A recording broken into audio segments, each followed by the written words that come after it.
Os anos 90 representaram o auge para o Esporte Clube Juventude. Em 1993 o time de Caxias do Sul assinou com a Parmalat e esse apoio financeiro foi primordial para o clube subir de patamar. Já em 1994 o clube conquistou a Série B do Brasileirão e se manteve na primeira divisão sem maiores problemas posteriormente. Em 1997 o clube fez uma grande campanha no Brasileirão. E em 1998 outro grande triunfo, a conquista do Campeonato Gaúcho. Muitos pensaram que seria o auge para o Juventude, mas em 1999 o Juventude conquistaria sua maior glória, a Copa do Brasil. O time do Juventude tinha em sua espinha dorsal ídolos como Capone, Lauro e Flávio, além de outros bons jogadores como Emerson, Mabília e Maurílio.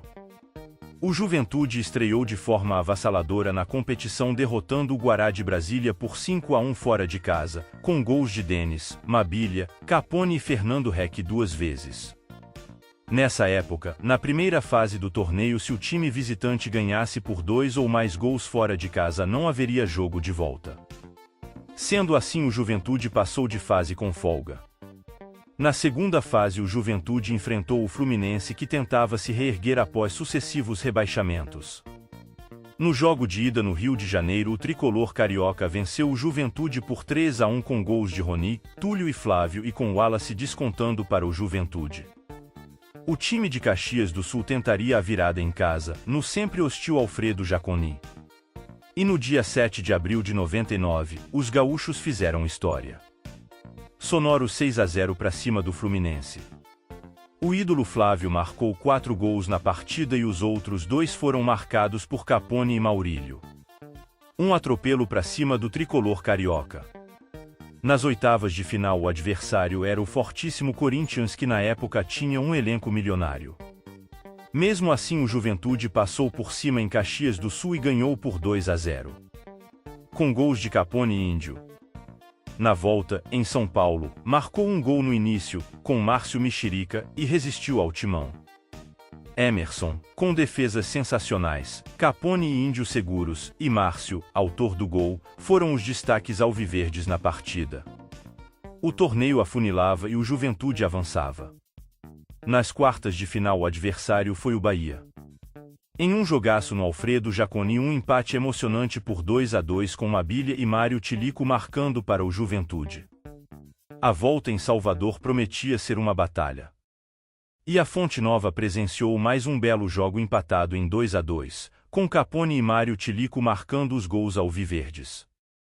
Então o Juventude garantiu a vaga nos pênaltis ao ganhar por 4-1. Mário Tilico, que igualou o resultado no finalzinho da partida na Bahia, foi o herói do confronto. A semifinal prometia ser uma guerra entre gaúchos, pois o adversário foi o Internacional. No Jaconi, em um jogo truncado e brigado, o equilíbrio se fez presente e o placar não saiu do zero. A volta foi num Beira-Rio abarrotado com 70 mil pessoas. A torcida colorada estava extremamente confiante antes do jogo. Mas o que se viu em campo foi um verdadeiro baile. Sem tomar conhecimento, o Juventude enfiou sonoros 4-0 no Inter com gols de Marcos Teixeira, Márcio Mexerica, Capone e Mabília. De forma histórica, o Juventude estava classificado para a final da Copa do Brasil. O adversário foi o Botafogo do craque Bebeto. O oponente do Juventude na grande final da Copa do Brasil era o Botafogo, que vinha de uma fase repleta de conquistas, mas também de dificuldades financeiras, desconfiança e divisões no elenco. Assim como nas etapas anteriores, o time alviverde precisaria assegurar um bom resultado em casa para decidir fora. E, no primeiro confronto realizado no Alfredo Jaconi, com mais de 20 mil espectadores presentes, o Juventude iniciou com intensidade e marcou 2-0 com gols de Fernando e Márcio Mexerica. O jogo tenso estava marcado por entradas ríspidas e desentendimentos. Wallace, do Juventude, e Sandro, do Botafogo, foram expulsos. Ainda na primeira metade, uma falha na defesa permitiu a Bebeto descontar para 2-1. Na segunda parte, o Juventude pressionou e acertou a trave do goleiro Wagner 2 vezes. Capone acabou sendo expulso. O Botafogo marcou 2 gols, ambos anulados por falta de ataque e impedimento, embora ambos fossem contestáveis.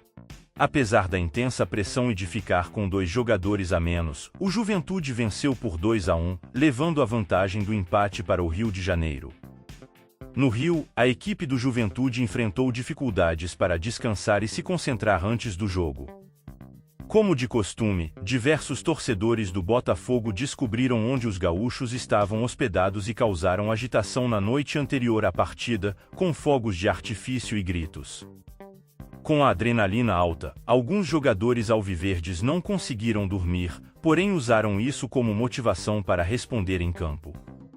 Em 27 de junho de 1999, no trajeto de aproximadamente 8 quilômetros até o Maracanã, os jogadores foram escoltados pela polícia e instruídos a não abrir as cortinas do ônibus até chegarem ao estádio. Dentro do Maracanã, a atmosfera era impressionante, com mais de 100 mil pessoas presentes pela última vez. Quando as equipes entraram em campo, o jogo tornou-se histórico não apenas pela importância da decisão, mas também pelo que aconteceu nas arquibancadas, com 101.585 pessoas presentes, marcando a última vez que o Maracanã teria um público superior a 100 mil pessoas em toda a sua história. Entre os milhares de torcedores, havia os do Juventude, que viajaram quilômetros e compraram quase 2.000 ingressos. Quando a partida começou, a pressão esperada sobre o Juventude não se concretizou. A defesa alviverde não teve muito trabalho diante de um Botafogo que não era mais o time campeão brasileiro de 1995 e que pecava na criatividade. Somente na segunda etapa o alvinegro iniciou ataques mais incisivos, mas esbarrou nas excelentes defesas do goleiro Emerson, na partida impecável do zagueiro Índio e de Piccoli, substituto de Capone, e do meio-campista Lauro, ganhando todas as disputas no meio de campo. O Juventude jogou pelo resultado, como era seu estilo. Após o apito final e o placar inalterado no Maracanã, a festa foi indescritível. No Maracanã, o Juventude conquistou a Copa do Brasil. Foi a coroação de uma campanha surpreendente, com 11 jogos, 6 vitórias, 4 empates, apenas uma derrota, 25 gols marcados e 9 sofridos. Capone foi o artilheiro da equipe com 5 gols, seguido por Flávio Campos e Márcio Mexerica, com 4 cada, além de Fernando e Mabilha, com 3 cada um. Assim como o Criciúma em 1991, o Juventude conseguiu desafiar os gigantes do futebol brasileiro e alcançar um feito impressionante na competição. Além disso, garantiu uma vaga na Copa Libertadores de 2000.